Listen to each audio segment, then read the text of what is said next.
La mayoría de las personas que sobrevivieron a los colapsos siguieron las reglas. Pero los ganadores rompieron una regla desde el principio.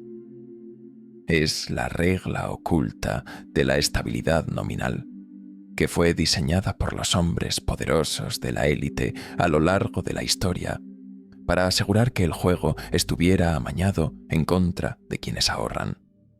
Se nos dice que el trabajo duro y la prudencia fiscal son los pilares de una vida segura. Sin embargo, hoy, mientras la deuda global alcanza la asombrosa cifra de 346 billones de dólares, ese pilar se está desmoronando bajo tus pies. En esta investigación, expondremos el cambio conductual específico que separa a la víctima del vencedor, y te mostraremos la única señal que demuestra que este mismo ciclo se está acelerando en todo Occidente en este mismo momento. La historia está llena de los cadáveres de buenos ahorradores. El mundo está observando cómo se desarrolla un entorno de impago selectivo. Si este tipo de análisis histórico-financiero te resulta valioso, suscríbete al canal Historia de las Finanzas, donde exploramos cómo el dinero, el poder y las crisis han moldeado el mundo real. La historia está repleta de los cadáveres de buenos ahorradores. El mundo observa cómo se despliega un entorno de default selectivo. Mientras te dicen que la inflación se está enfriando, la realidad es que el costo de la existencia, vivienda y servicios está atrapado en un bucle de alta velocidad. Para entender cómo ganar ahora, tenemos que retroceder a Berlín en 1923. Imagina que eres un empleado disciplinado. Has trabajado durante 30 años y tu cuenta bancaria está llena de marcos de papel. Seguiste las reglas, ahorraste. Pero entonces el Reichsbank comenzó su descenso a la locura. La regla de la estabilidad nominal sugiere que $1 hoy es $1 mañana. Sin embargo, los ganadores se dieron cuenta de que la moneda ya no era un depósito de valor, sino un cubo de hielo que se derrite. Mientras la clase media estaba obsesionada con la protección de activos, la élite se centraba en el posicionamiento. No solo compraron oro. Entendieron que en un colapso la moneda se convierte en un arma utilizada para incinerar la deuda. Si debes 1.000.000 de marcos y la moneda pierde el 99% de su valor, tu deuda desaparece efectivamente, mientras que el activo físico que compraste con esa deuda permanece. Esta es la regla rota. Para cuando el público en general se da cuenta de que el juego ha cambiado, las puertas de salida ya están cerradas. Vemos el mismo patrón hoy en la ampliación de los diferenciales de los mercados globales. La élite no está acumulando efectivo. Está adquiriendo la infraestructura mundial utilizando la misma moneda que está devaluando. Están rompiendo la regla de la preservación para participar en la transferencia de riqueza más agresiva de la historia humana. Y si todavía estás jugando con las reglas antiguas, eres tú quien está financiando su escape.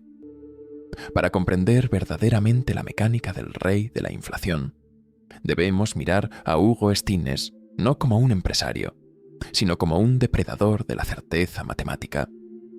Para 1923, mientras la República de Weimar se precipitaba hacia el abismo, Stinnes no se refugió en la seguridad del lingote.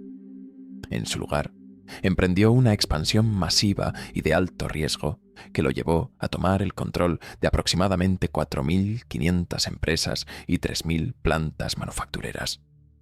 En el punto máximo de su poder, el 1% de toda la población alemana trabajaba para él. Un imperio de 600.000 almas construido sobre los restos de una moneda moribunda. Stinnes entendió un secreto que el presidente del Reichsbank, Rudolf Havenstein, era demasiado dogmático para admitir. Cuando el Banco Central se ve obligado a elegir entre la moneda y la supervivencia del Estado, siempre elegirá la imprenta. Stiennes explotó una laguna específica en la política de descuento del Reichsbank. Se acercaba a los bancos para obtener préstamos masivos en marcos de papel, que convertía inmediatamente en infraestructura tangible y productiva: minas de carbón, acerías y líneas navieras. Debido a que el Reichsbank continuaba descontando letras comerciales a tasas muy por debajo del ritmo real de la inflación, a Stiennes, esencialmente, le estaban pagando por endeudarse. Mientras los buenos ciudadanos veían evaporarse los ahorros de toda su vida, Stiennes veía desaparecer su deuda. Para cuando vencía el préstamo, los millones que había pedido prestados para comprar una fábrica entera podían devolverse vendiendo unos pocos kilogramos de carbón o, en las etapas finales de la hiperinflación, por el precio de una sola barra de pan. Esto no fue suerte, fue posicionamiento conductual. Stiennes estaba en corto con el marco y en largo con el mundo físico. Poseía todo el ciclo industrial, desde las materias primas hasta los periódicos que moldeaban la opinión pública. Rompió la regla de la cautela fiscal y abrazó la mala deuda que otros temían. El conflicto aquí era invisible, pero total. De un lado, el público se aferraba a la esperanza de que el marco volvería a la normalidad. Del otro, Stiennes comprendía que la normalidad era un fantasma. No esperó a que el colapso terminara. Usó el colapso como el motor de su crecimiento.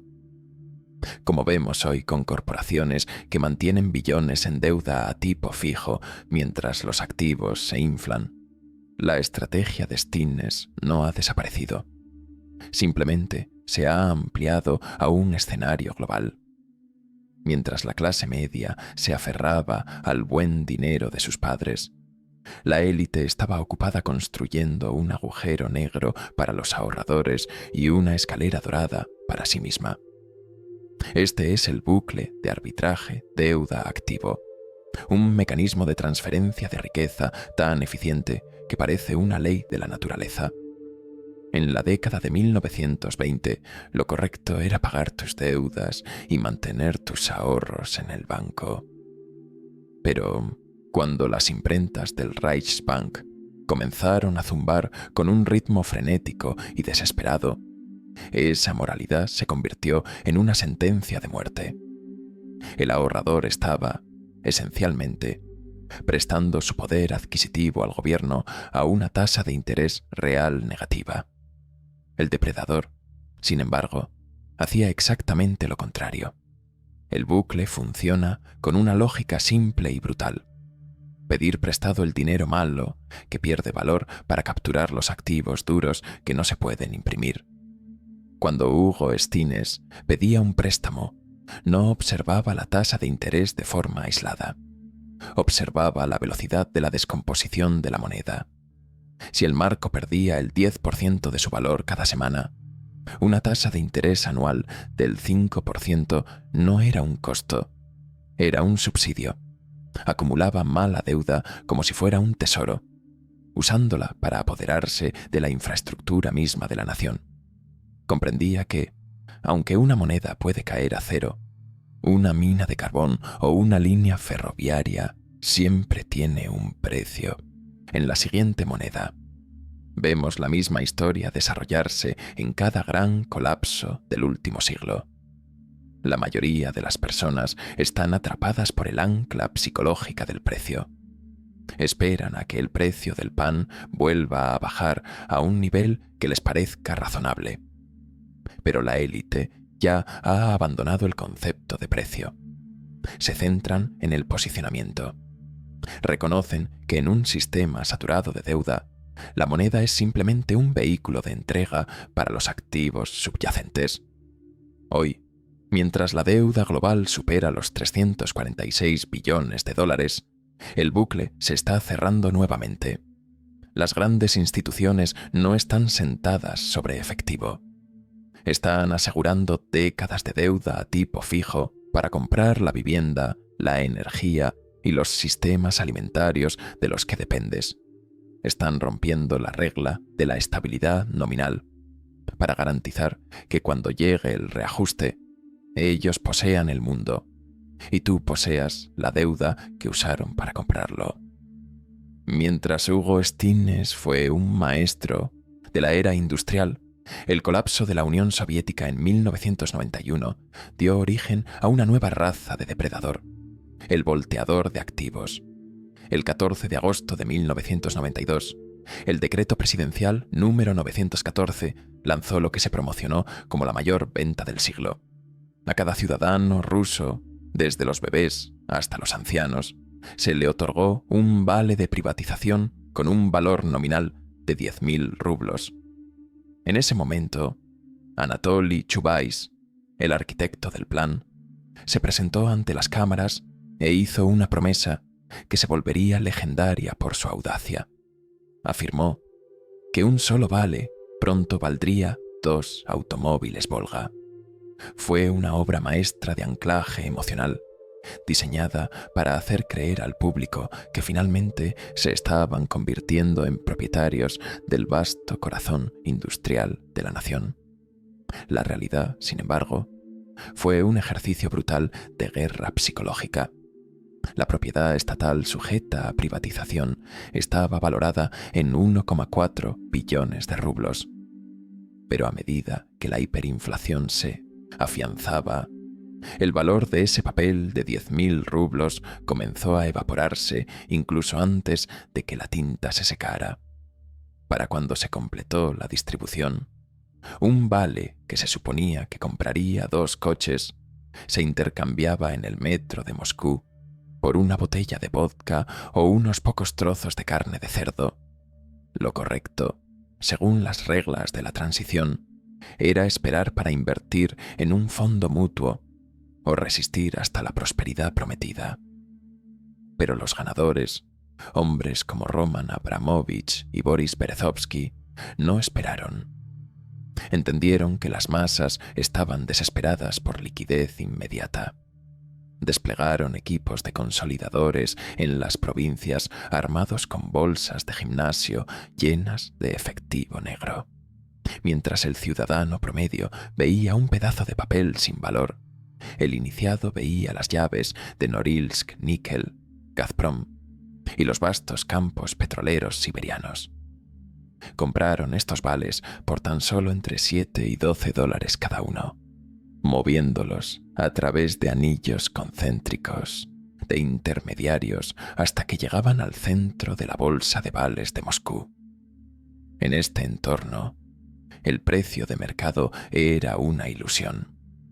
Lo único que importaba era la capacidad de consolidar.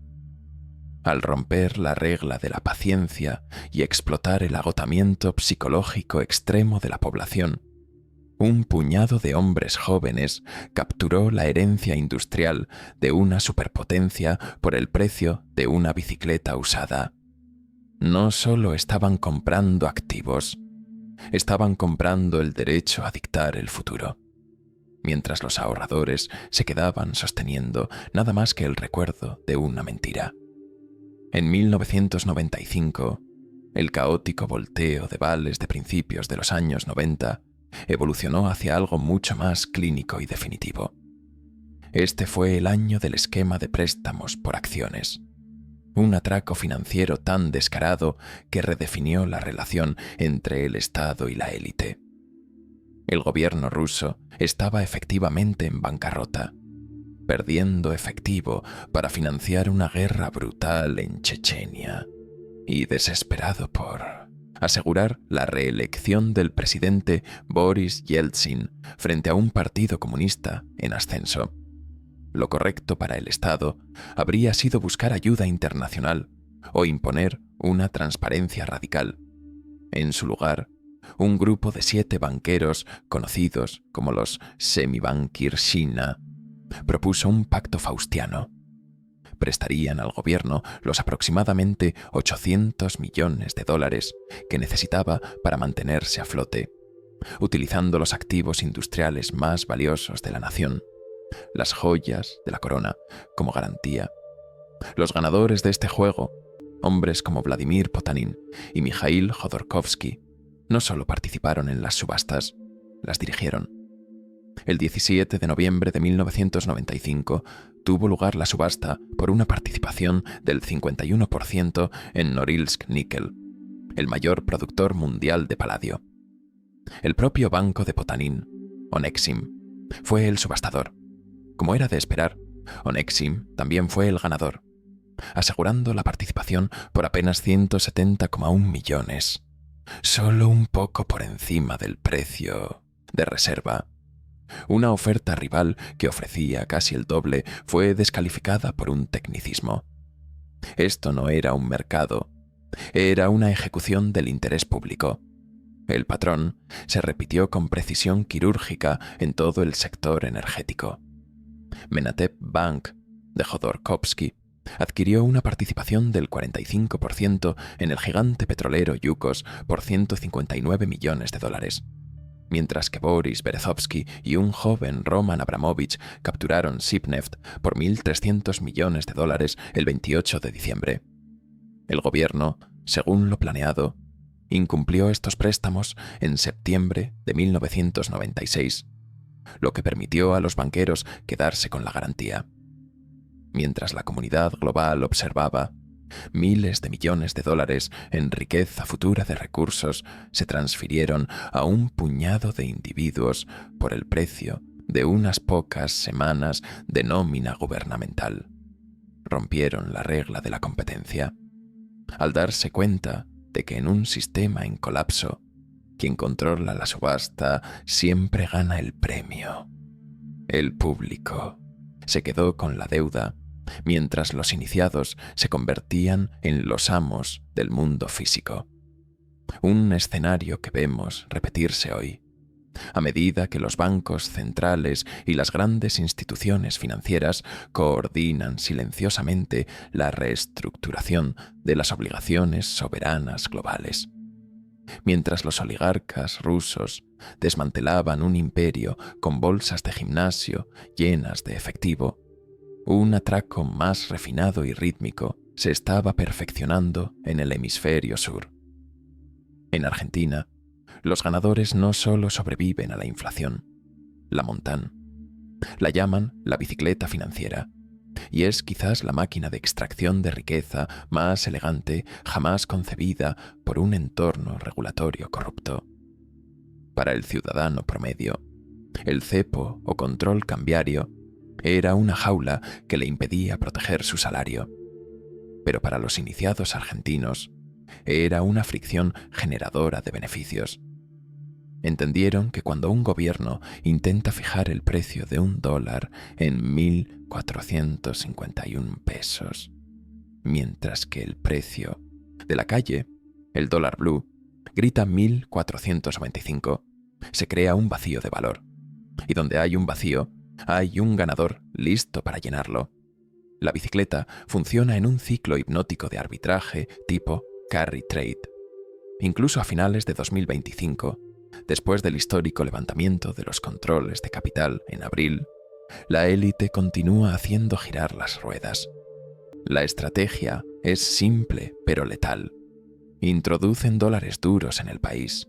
Los convierten en pesos al tipo de cambio paralelo alto y vuelcan esos pesos en bonos del gobierno de alto rendimiento o en instrumentos tipo casino de shitcoins que pagan un 5% de interés mensual. Apuestan a que el gobierno defenderá el tipo de cambio a toda costa para combatir la inflación. Si el peso solo se devalúa un 2%, mientras el bono paga un 5%, están obteniendo un retorno neto del 3% mensual en dólares estadounidenses puros.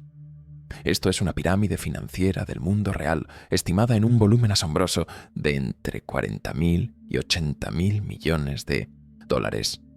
El conflicto es visceral Mientras la clase media es aplastada por las medidas de austeridad de la administración Milei, los ciclistas financieros están generando beneficios anuales del 50% en términos de dólares. Han roto la regla de la inversión en refugios seguros. Mientras a ti te dijeron que compraras oro o escondieras efectivo bajo el colchón, ellos se adelantaron a la desesperación del Banco Central. Reconocieron que la guerra del gobierno contra la inflación era en realidad un subsidio para quienes podían mover capital más rápido de lo que la imprenta podía seguir el ritmo. La bicicleta no trata de activos, trata de sincronizar la fricción regulatoria. Es la realización de que, en un sistema en colapso, el diferencial entre la mentira oficial y la verdad paralela es el único lugar donde nace la verdadera riqueza. Vemos cómo esta misma fricción comienza a calentarse hoy en los mercados de bonos europeos. Una señal silenciosa de que la bicicleta está a punto de empezar a girar en Occidente. La trampa psicológica de la recuperación es la ilusión más costosa en la historia de las finanzas. Es el momento en que el instinto promedio de justicia de una persona se convierte en su mayor pasivo. Cuando una moneda comienza a fallar, la mayoría de la población entra en un estado de hibernación cognitiva. Observan el precio de la energía, el precio de una vivienda o el costo de una comida sencilla y se dicen a sí mismos: esto no puede durar. Los precios volverán a la normalidad cuando termine la crisis. Esta es la trampa de la recuperación. Es un ancla conductual que te mantiene inmóvil mientras la élite está desmontando los engranajes de la economía.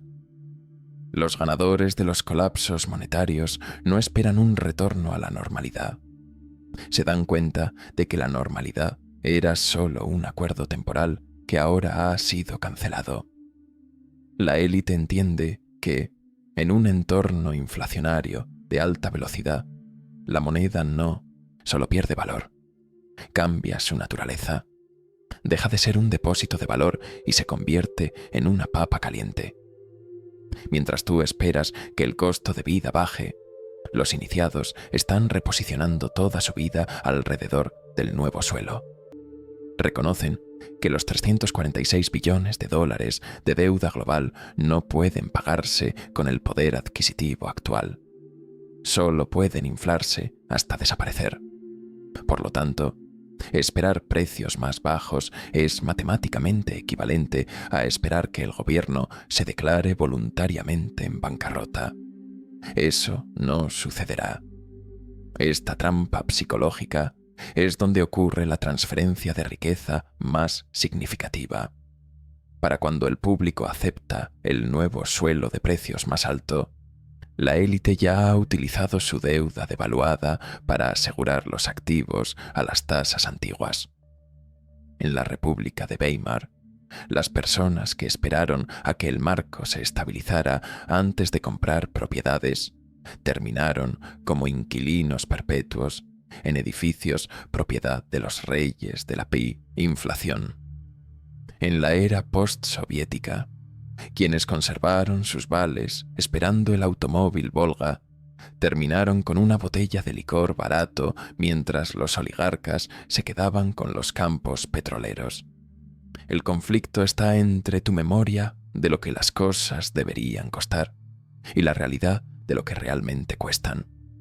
Para ganar, debes romper la regla del precio justo y aceptar que, en un colapso, la normalidad que estás esperando es un fantasma diseñado para impedirte actuar hasta que sea demasiado tarde. Ya no estamos observando la historia, estamos mirando el espejo. A finales de 2025, la montaña de deuda global ha alcanzado un nuevo pico cercano a los 346 billones de dólares, un aumento de más de 26 billones solo en los primeros 9 meses de este año. Esto no es solo un número, es la presión atmosférica de un sistema que se prepara para ceder. mientras a los superahorradores senior en Estados Unidos y Europa se les tranquiliza con titulares sobre una inflación moderada. La estrategia de Stinnes se está ejecutando a una escala que Hugo jamás podría haber imaginado. Estamos presenciando un enorme precipicio de refinanciación, donde más de 16 billones de dólares en deuda de mercados maduros deberán renovarse en 2026. Los ganadores de este momento no son quienes mantienen efectivo, sino quienes están posicionados para capturar la infraestructura del futuro, utilizando la misma deuda que actualmente está siendo devaluada. En las salas de juntas corporativas de Nueva York y Frankfurt se está produciendo una nueva integración vertical. Los patrocinadores de gran capitalización y las firmas de capital privado se están alejando de la banca tradicional, que ahora constituye más del 75% del PIB europeo, y avanzan hacia el crédito privado directo y flexible. Están convirtiéndose, en la práctica, en sus propios bancos centrales. Mientras a ti te dicen que te preocupes por la deuda soberana de las naciones, estos iniciados están utilizando emisiones de alto rendimiento del 7% para tragarse los sectores más resistentes de la economía. Activos energéticos vinculados a la IA, centros de datos y logística esencial. Están rompiendo la regla de la diversificación, al darse cuenta de que en un entorno de deuda de 346 billones de dólares, poseerlo todo es la única cobertura contra no poseer nada. El eco moderno del rey inflacionario de Weimar se encuentra en la forma en que el capital institucional se adelanta a la inevitable degradación monetaria. Están fijando obligaciones a tipo fijo, hoy sabiendo que la estabilidad nominal del dólar y del euro es una ficción mantenida solo para beneficio del público contribuyente. El conflicto ya no es entre naciones, sino entre quienes están anclados a la moneda y quienes ya han trasladado su riqueza a la realidad física y productiva del siguiente sistema. Si todavía estás jugando el juego del ahorro para la jubilación basado en modelos del siglo XX, tú eres la liquidez que se está utilizando para financiar el mayor volteo de activos del siglo XXI.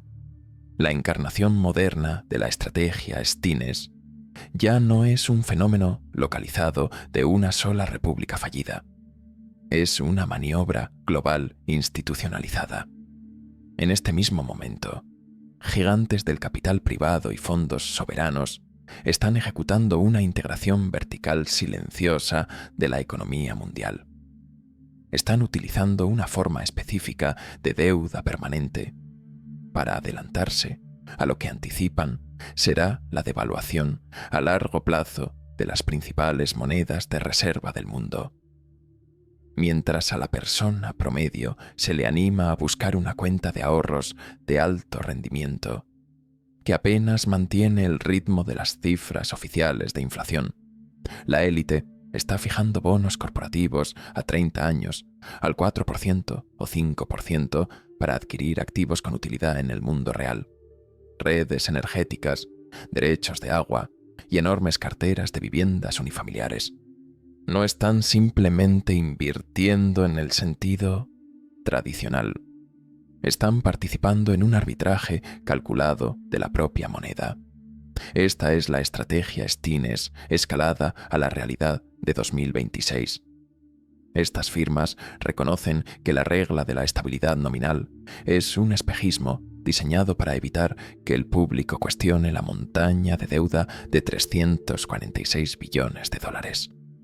Entienden que en un sistema donde los intereses de la deuda nacional comienzan a superar el presupuesto militar, el único resultado lógico es una devaluación gestionada de esa deuda. Al poseer infraestructura física productiva financiada con deuda a largo plazo y tipo fijo, se han posicionado para ser los máximos beneficiarios cuando la moneda sea inevitablemente reajustada. Si el dólar estadounidense o el euro pierde la mitad de su valor en la próxima década, su deuda se reduce efectivamente a la mitad. Pero los peajes que cobran en sus puentes, los alquileres que perciben por sus viviendas y las tarifas de su energía permanecen ancladas a la nueva realidad del mercado. El conflicto aquí es una guerra silenciosa y sin sangre entre quienes dependen de la moneda como depósito de valor y quienes la tratan como una herramienta de conquista. Lo vemos hoy mientras los propietarios institucionales expanden su alcance tanto en Europa como en Estados Unidos, moviendo capital más rápido de lo que una familia promedio puede ahorrar para un pago inicial. Están rompiendo la regla de la competencia justa, utilizando los propios mecanismos del Banco Central contra el público. No están esperando un colapso. Están beneficiándose activamente de la erosión lenta del sistema. Han reconocido que en una era de crédito infinito, lo más valioso que puedes poseer no es el dinero en sí, sino las cosas que el dinero compra antes de que el dinero pierda por completo su significado. Tu nueva directriz financiera no es una sugerencia. Es un mandato fundamental de supervivencia para el año 2026. La historia que hemos desenterrado desde las minas de carbón de Hugo Stines hasta los campos petroleros siberianos de los oligarcas demuestra que en una era de degradación monetaria, lo más peligroso que puedes hacer es seguir las reglas del siglo anterior.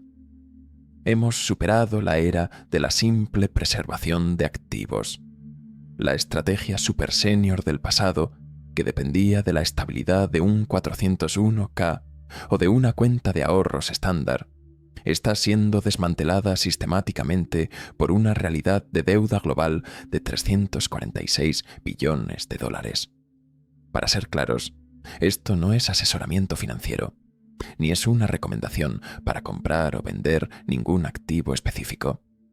Es un análisis histórico y estructural de cómo se realinea el poder cuando las monedas fallan. Los vencedores de los próximos años serán aquellos que transiten de una mentalidad de precios a una mentalidad de arbitraje, de flujo de caja, impulsado por la liquidez. Y mientras la multitud está distraída por las fluctuaciones diarias del mercado bursátil, la élite se concentra en el diferencial, la diferencia entre el costo de su deuda y el rendimiento de sus activos físicos. Han abandonado la esperanza de un retorno a la normalidad, porque son ellos quienes están diseñando la nueva normalidad. El conflicto ahora reside dentro de tu propia psicología. ¿Seguirás actuando como una fuente de liquidez para el sistema o comenzarás a ver la moneda por lo que realmente es? Un pasivo que se deprecia, utilizado para financiar la adquisición del mundo físico. La señal es clara. La bicicleta está girando. Los reyes de la inflación están comprando.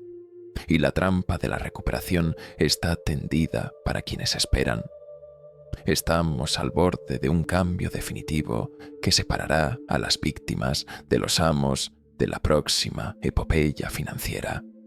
Algunos verán estos datos y sentirán una profunda urgencia por reconsiderar todo lo que se les enseñó sobre la seguridad. Otros lo descartarán como una reliquia de la historia. A pesar de los 26 billones de dólares añadidos a la pila de deuda solo en los últimos meses, la pregunta que permanece, la que finalmente definirá tu posición en este ciclo, es si realmente crees que las reglas alguna vez fueron diseñadas para ayudarte a ganar, o si por fin estás listo para admitir que el juego ha cambiado para siempre. Si has visto las mismas señales de las que hemos hablado aparecer en tu propia economía local, El tiempo de la observación silenciosa ha terminado. La era del buen ahorrador ha terminado. La era del vencedor posicionado ha comenzado. La pregunta final no es económica, es psicológica. ¿Seguirás esperando que el sistema te recompense por obedecer? ¿O aceptarás que el juego siempre estuvo diseñado para otros? Si este contenido te incomoda, es porque funciona. Suscríbete a Historia de las Finanzas, dale like y comparte. La próxima crisis no se avisará, pero la historia sí.